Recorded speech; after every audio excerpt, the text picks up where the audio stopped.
Hello guys, good morning muna rito at good evening dyan. At ito, pagkagising nga natin, ang nabasa agad natin na balita, itong si Brad. Si Brad Ralph Recto naman, alam nyo sa mga kababayan natin, hindi nakakaalam, Brad ko ito sa fraternity, si Ralph Recto, tsaka si Luis, no? Mga triskill yun din ang mga yan. Okay, pero ito, hindi na nakatiis itong si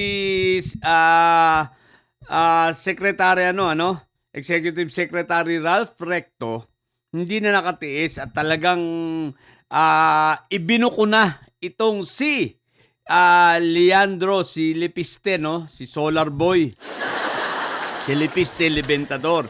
At medyo mababa yung pahayag nito ni Secretary Ralph Recto, pero ibinuko niya rito natural. Ito hindi pagsisinungaling sapagkat ikinote niya rito na ang mga pangyayaring ito ay alam ng nanay niya na walang iba kundi si Legarda, di ba?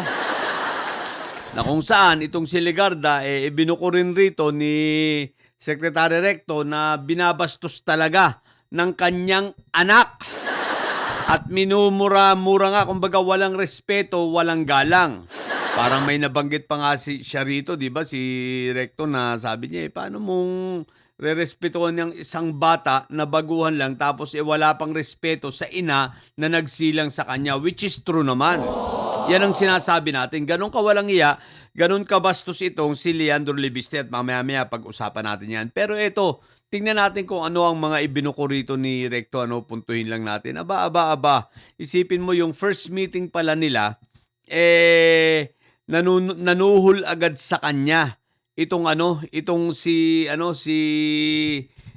Lepiste ng 400 million para lang kumbinsihin yung kanyang kalaban sa politika nitong si Lepiste na wag nang tumakbo, umurong, no, upang syempre siya lang ang manalo, di ba? Ma-sure win niya. Nagsuhol ng 400 million na tinanggihan nitong si Ralph Recto. Okay.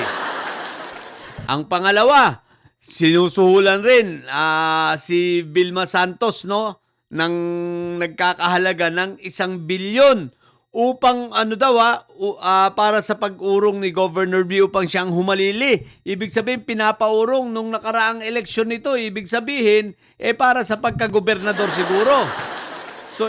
So pinapaurong si Mayor V at binabayaran ng 1 bilyon kung saan tinanggihan naman ni Mayor V, di ba? Ni Governor B pala. Hindi mo masusuhulan niya mga Diyos ko puro de. Sa tagal na sa politika ng mga yan sa Batangas, di ba? At alam ko hindi natatalo ang mga yan sa record, hindi mo natatalo lalo mga Recto, di ba? Maganda naman talaga mga ginagawa niyan sa Batangas, ano? So, tinanggihan daw niya ito at ito pa. Itong si Leandro Lepiste, meron pala itong mga troll farm at mga AI troll farm, no? Alam naman natin yan, hindi naman natin maitatanggihan. At the same time, balitang-balita pa na ito palang si Leandro, si Solar Boy, si Lepiste Libentador,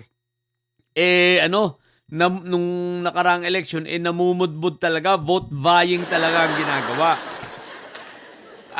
Comelec, na walang silbi, pakisilip naman. Nako, kahit silipin ito ng Comelec, walang mangyayari. Diyos ko po, Rudy. Pero, nagbo-vote buying at hindi naman ito kataka-taka dahil naman sa pinagagawa niya, di ba? Aarkila nga ng isang barko para sa mga taga Davao City, para pumunta lang sa Maynila para mag-rally. Tapos, isipin mo yung mga nagpapanggap na mga magsasaka na kanyang mga kasama ng kanyang mga troll farm, di ba? Magkano ang arawan? 500 dun sa mga ordinaryo at sa mga coordinator 1,000 per day at nagrally sa Liwasang Bonifacio 1 linggo. Habang ganito kalaki kung gumastos itong si Lepiste, pinapabayaan niya at hindi binabayaran yung utang niya sa Pilipinas na 24 billion.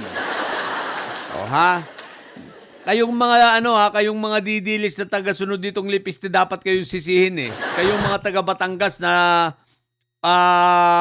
kumukonsinti sa mga kalukuhan nito at nagpapabayad, mga ina nyo.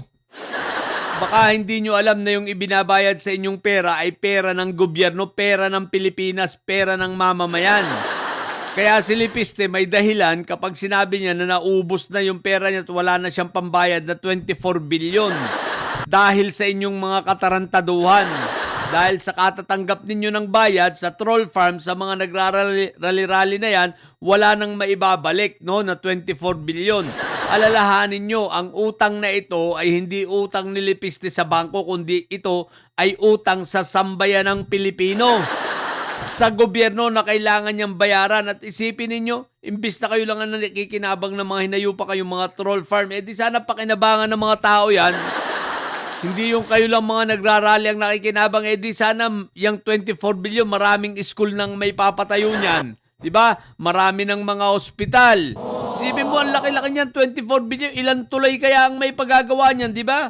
Makakapagpagawa na yan ng 3 tulay na kasing laki ng Pangil Bridge. Nagumastos lang ang gobyerno ng 8 bilyon. Oh, di ba ka? Mga siraulo lang kayo Tsaka eto ha, lilinawin ko lang sa dalawang ito, kanino ka ba maniniwala? Maniniwala ka ba sa isang bata na spoiled brat, na ang tatay ay kriminal, na ang nanay ay minumura, na ang nanay simula't simula pa nang habang lumalaki ito ay winawalang hiya ang ina, minumura sa harap ng maraming tao, binabalahura sa publiko, o di ba? Yung nanay niya na nagsilang sa kanya ay binabalahura niya, winawalang hiya niya. Paano pa kaya tayong mga Pilipino? O di ba? Paano pa kayong mga taga Batangas? Yung nanay nga niya, sarili niyang nanay, winawalang hiya niya, tapos kayo pa kaya? Tapos ang tingin ninyo rito, santo, napakabait, what the heck? May mabait ba naman na minumura ang nanay? Sige nga, sabihin nyo nga sa akin, sinong anak, bukod sa dito kay Lipiste at kay Meow Meow, si Meow Meow, minumura rin nito yung nanay nito Walang, may dalawang yan. Si Meow Meow, sigurado yan, alam na alam yan sa Dasmariñas, Cavite, kung paano niyang balahurain yung nanay niyang si Jenny. Kung paano niyan murahin kahit sa publiko, kahit ka yung tatay niya, nabubuhay pa palibasa, si Meow Meow, sira ulo. Legit na may saltik, legit na may sakit, no? Itong si Lipiste, hindi pa natin nalalaman. Dahil wala pa naman itong medical findings na kung may sakit. Unlike ni Meow Meow, talagang may saltik ito. Pero sa tingin ko, may saltik din ito. Dahil kung normal kang tao, anak ka, tapos yung nanay mo, gaganunin mo. Kung murahin mo, wagas. Doon ka lang lumabas na hinayupa ka. Di ba, Lipiste? Tapos kayong mga hinayupak na mga bobong didilis na tagasunod dito, sinasanto nyo ito. Sa bagay, yung pumupuri lang rito, yung mga katulad nila. Yung katulad ni Lipiste na walang hiya din sa magulang, di ba? Kaya sa dalawang ito, kanino ka ba maniniwala? Di syempre kay Ralph Recto. At ka maniniwala rito kay Lipiste, hindi nga bayaran yung utang sa atin, di ba? Tapos nag-iingay pa.